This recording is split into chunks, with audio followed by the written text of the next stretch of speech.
Welcome into another edition of Rapid Reaction. I'm Todd Richardson. If you would please share via retweet on Twitter. If you want to share it on Facebook, YouTube as well, just get this content out there as many as possible. We're going to talk about what Sam Pittman just had to say. We just got off with him about 5 minutes ago. We'll recap that. Also want to get into Arkansas's TV schedule that we got today. I was kind of surprised that they released a decent amount of the games earlier today. To see that, and not just that, but the SEC schedule's out. I was very pleasantly surprised, as I know many of you were, when it comes to seeing when Arkansas is going to play. And at this moment in time, no 11 o'clock kickoffs, which has got to be a moral victory of some sort. My buddy Hunter Gross, he pointed that out. It's like, at least we don't have 11 a.m. kickoff. That's got to be a moral victory that you have to start with. But again, we'll start with the Sam Pittman conversation, and then we will get into what Arkansas's schedule looked like from the TV standpoint. And then also kind of want to touch on what you think about is the schedule, the most difficult opponent versus the least difficult opponent. That's all coming up here on Rapid Reaction. Sam Pittman, again, was asked about the linebackers and the tight end group, and he wanted to make sure and specify and saying, hey, I'm not mad at these guys, but these have been two units that haven't necessarily stood out yet. I think there's elements that you like about Hudson Henry. There's probably elements you like about Blaine Toll and some others in that group, but they're not all encompassed in one football player. And that's why I think the tight end room, as far as what Pittman and Briles and everyone else is looking at, they're like unsure who they want to go with the start at this point, which is fine. You're still 25 days out for the first game. Hopefully someone will emerge and step up to this point. And the linebackers, what Sam was talking about, which I thought was very important, as you think about the lack of size that Arkansas has at that position, they have to be able to get off blocks, get off these offensive lineman blocks, which are a lot of times they're giving up 60, even 70 pounds on these guys. Arkansas has to have the ability to get through these offensive linemen or around these offensive linemen, and they don't necessarily have the speed to do that. Like you think about Hayden Henry or Bumper Pool or Grant Morgan, some of the other guys that are not necessarily the quickest. They're not. I mean, I did this yesterday. Like you think about some of the studs that LSU's had, like just dating back to last season. You had Kavon Chasen, you had Patrick Queen, Michael Divinity. That's who they had at linebacker. Now, I know Divinity was out for an unspecified period of time. I don't remember what the situation actually was, but you think about a Roquan Smith at Georgia, a Devin Bush at LSU, Mac Wilson, Dylan Moses. I'm dating myself a little bit, but you go back to I'm trying to think of the New England Patriot linebackers that just opted out who played for Alabama. I'm literally thinking about his face, but there's been a ton of SEC quality linebackers. And yes, Arkansas has had Sam Aljibutu, Jerry Franklin, Martrell Spade, and others, but the depth has not been consistent there. So that was one of the things that Sam talked about, is just getting through blocks. And another thing he talked about is finishing tackles, finishing blocks. That was kind of the mental toughness aspect that he was talking about. That's the question I asked him tonight. On Friday night, he talked about, hey, one of the mental toughness areas that we need to focus on is instead of walking on the field, we're running off the field, or getting off the field, or running to the next drill, or whatever the case may be. That's just one little area that may not seem like much, but in reality, it's a big deal. And I asked him, it's like, Coach, what are the other kind of mental factors or mental points of emphasis you're looking at? And he said, one of the things he said was like one-on-one drills, making a guy beat another guy, kind of stuff like that, being tough-minded football guys. And I'm paraphrasing exactly what I said. I'll probably tweet out the quote or clip out the quote a little later. But it was interesting just to see how he bracketed off kind of the mental aspect of the game of college football, not just the physical stuff. So that's something that I think he is continuously stressing to the team and within that staff. Tucker texted in the program. And again, y'all, if you want to comment on this, whether it's on Facebook, whether it's on Twitter, whether it's on YouTube, we'll pop up your comment up there. We'll show your question. Tucker's question is, do we know if Levi Draper is practicing / on the team? Last I heard, he was second team / more of a special teams player. The thing about what's going on right now, for those who don't know, Arkansas is the only media that has been allowed in the SEC. Every other SEC program has not allowed their media inside of practice. So with that, and I got clarification from Tom Murphy this morning, they're urged not to share players that are out of practice. I want to make sure I'm saying that right. And he brought up a story about Gene Stallings that said there's be some stuff that Gene would touch on. There's some stuff he didn't want to touch on.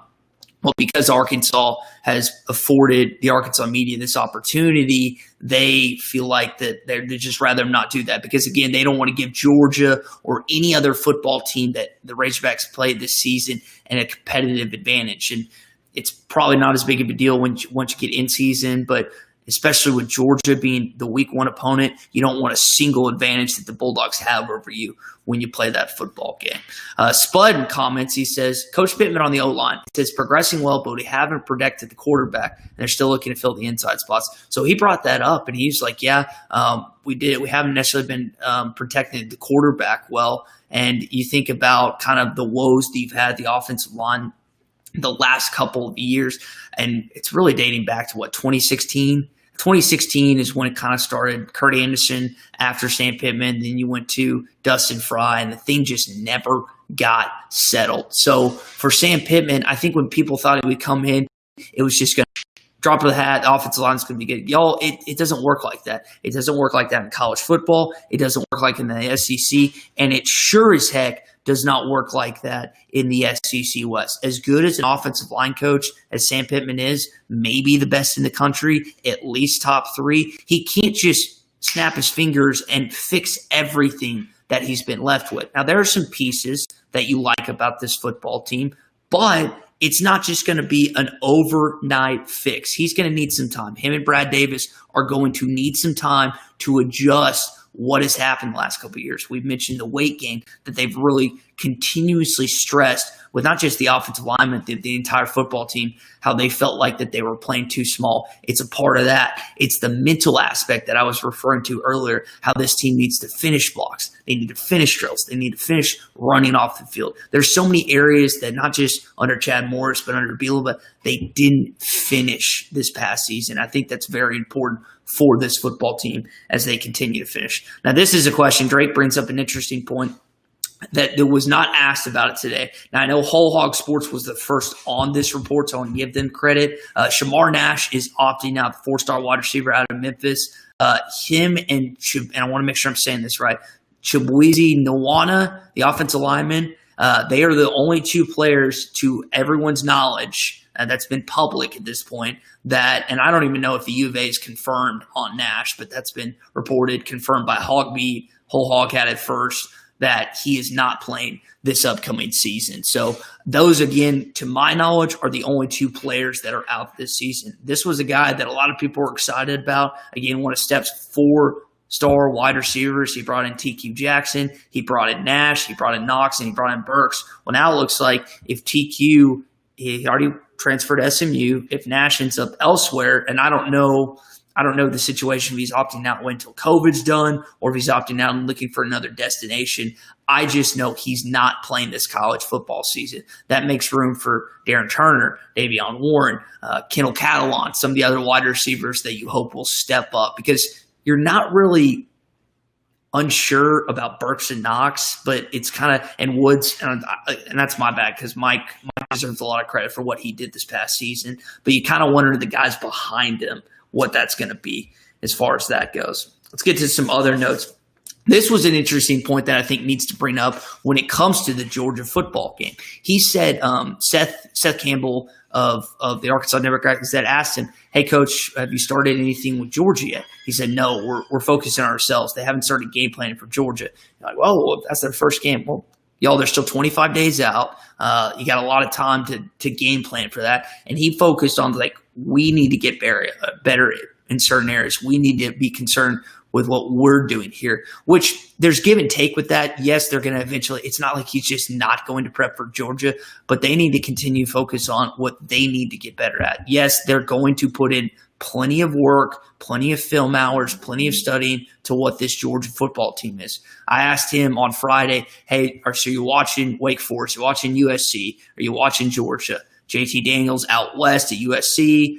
Jamie Newman at Wake Forest. I think because it's backward, I pointed the wrong way, but you'll get what I'm saying. And then just kind of the Georgia offense. Todd Monken, who was at Oklahoma State, he's coached at Southern Miss. I think he was at the Jacksonville Jaguars at one point. Those are kind of the places he's been. He's a pretty highly respected offensive guru. So it's going to be interesting to see what they roll out against Arkansas week 1. Scrimmage this Friday. They're going to be in the stadium. I'm trying to think, were they in the practice? I'm forgetting if they were in the Broyles Center or if they were on the practice field. They weren't in the stadium. I know that for sure, but it was one or the other. I'm just kind of blanking on that. But they are going to be in the practice facility, Donald W. Reynolds Razorback Stadium on Friday. Injury note real quick before we get into the SEC schedule and schedule conversation. Ogles, I'm trying to find Tom's tweet. Oglesby is out. Got injured today. I don't know for how long. I'm trying to find Tom's tweet real quick just to make sure that I'm not missed. Josh Oglesby got dinged up, and he's Pittman said he didn't know how long he was going to be out. So I just wanted to find on that as doing that. Cody asked a good question here on our Facebook. He wants complete transparency for me, and I'm going to read the majority of it. It's like, were you excited at the beginning of the season with Nick Starkel at quarterback? 100%. And I would ask if you guys are going to get mad at me, which I don't think any of you are, but whether it's me, whether it's Tommy, whether it's whoever your favorite sports writer is, your favorite TV person, your other favorite radio person, which I'm sure you have plenty of them, not me, they were telling you the exact same thing. It was pretty widespread. Nick Starkel, 6'3", SEC, cannon of an arm, blah, blah, blah, blah, blah. Well, we know what happened this past season. So the question that I brought up on the Morning Rush every day from 6 to 9, ESPN Arkansas, hitthatline.com, is what are the differences? And I've asked Clay, I've asked Tommy, I've asked our listeners and stuff, because I'm kind of in that mode based on what you saw with Ty Story, Cole Kelly, Hicks, Starkel, Cage. I know you saw flashes of Cage, but just like you've gotten burned so many times at the quarterback position that you're just kind of waiting and wondering until that happens. And Cody continues on. He says he was mediocre at best at Florida. I think that's a little bit of a misconstrued. I think he was better than mediocre. I think having Dan Mullen as your quarterback coach and your head coach and your OC, that definitely doesn't hurt. When going from Mullen to Briles, that's pretty solid in terms of the quarterback knowledge that you're going to get. I don't know, man. I hope that this guy is light years ahead what you had with Starkel, Hicks, Story, Kelly, the main four that you've seen the last couple of years. I can't tell you 100% because there were times, his inconsistency, it's there, man. He was inconsistent at Florida. Now, he had the cannon. He had the throw. Like, there was a throw. Go watch the Georgia game, 2018. I think it was a 33-yard pass, and he just threw a frozen rope. Kind of reminded me, y'all remember Tyler Wilson, 2010 Auburn, that shot over, I think it was it was over one linebacker in between two safeties, and it covered two. And it was just a frozen rope. And that was the play where Gary Daniels reacted. He said, there's not a backup in the country that can throw it like that. Well, Felipe made a throw against Georgia where you were just blown away. You're like, that's an NFL throw. And then he made other plays that were just like, man, that was a bonehead play. So I'm curious to see if his consistency has picked up. Now, I mentioned this last night when we got a chance to talk to him. Dude's got some confidence, and I like listening to him because I was kind of curious. He comes off as a quiet guy. I remember seeing him, this was pre-COVID, at a bar on Dixon. He really wasn't talking to a lot of people. It was just kind of it was on his recruiting trip or whatever, and just kind of stuck to himself a little bit. And I walked over to him, asked him a few things, kind of shy, but he seems to have really elevated. He either is just in a completely different mode when he goes out or whatever, or he's elevated just his command, not only just in the locker room, which if you ask a Florida beat writer, television host, sports radio host, they will tell you that he had a lot of guys that were backing him in that locker room, that he was pretty solid across the board. You hope that can transition pretty seamlessly to Arkansas. He is going to be your starting quarterback in 2020. Can he take you not to a bowl, but just to out of mediocrity? And mediocrity is putting it as applied as it gets, out of the dumpster. You've been a dumpster fire these last 2 years. If you want to say 3, I'm okay with that. Can he take you out of that mode and that mindset? Time will tell as far as that goes.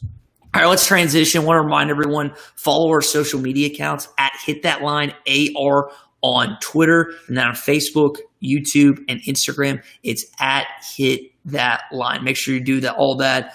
You can follow Tommy at TommyCraft ESPN. You can see my logo below, obviously, at Thai Sports Radio. So we can always make sure always follow our social media, get up to date stuff here from the Morning Rush. The guys on halftime, 12 to 2, Phil Elson and Matt Jenkins and Matt Travis, and then Ruskin and Zach, which appear on our radio stations every day from 3 to 7. So you hope he's the guy. Hogball puts a good question in here, and I think it's pretty true. He's going to say he's going to be Dr. Jekyll, but there's no question he's better than anything we've had in a while. And that's what I thought about Starkel too, man.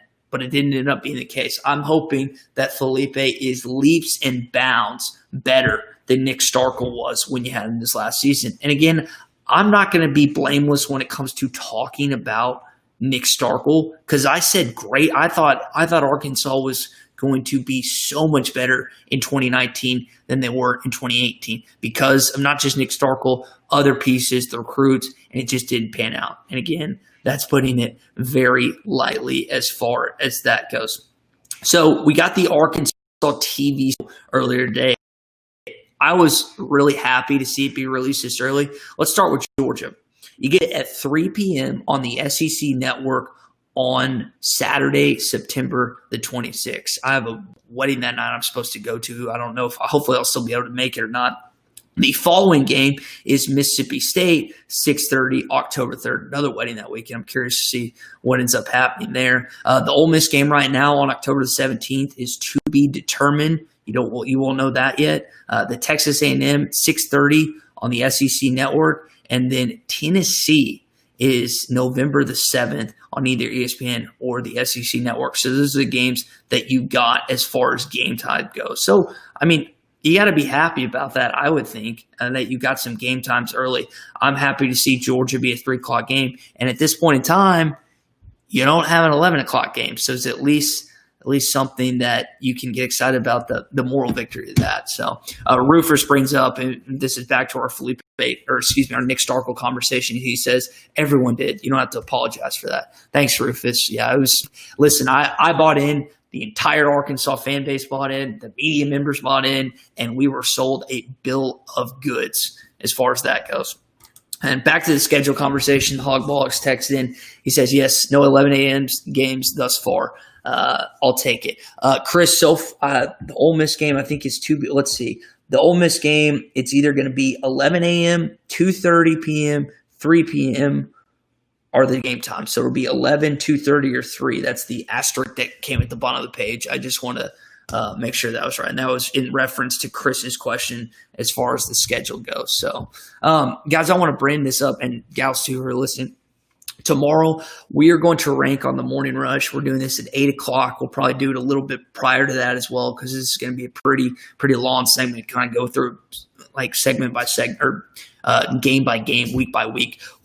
From easiest to most difficult, where are you ranking the 10 games this season? I think it's pretty obvious that Alabama is at the very bottom of that list. That's going to be the toughest, brutal, most physical game you play all season long. But the other ones I think are a little more opinionated, and I'm curious to see what your thoughts are. So again, tune into the Morning Rush. We're going to discuss that tomorrow at 8 a.m. Whether you're in Hot Springs in Central Arkansas, it's ESPN 96.3. If you're in Fort Smith in the River Valley, it's ESPN 95.3. 104.3 is Harrison, Mountain Home, Marshall, that area up north, North Arkansas. Northwest Arkansas, it's ESPN 99.5, 95.3, and then 1290. And then South Arkansas, kind of around Camden and stuff, it's 97.1. We're always streaming live on hitthatline.com. We're always got our video stream on Facebook, YouTube, and Twitter. And if you have a smart speaker, just say play ESPN Arkansas. It'll take you to the TuneIn app, and you can do it like that. That's going to wrap up this edition of Rapid Reaction. I'm Ty Richardson. Make sure to tune in the Morning Rush tomorrow starting at 6 a.m. We'll talk then.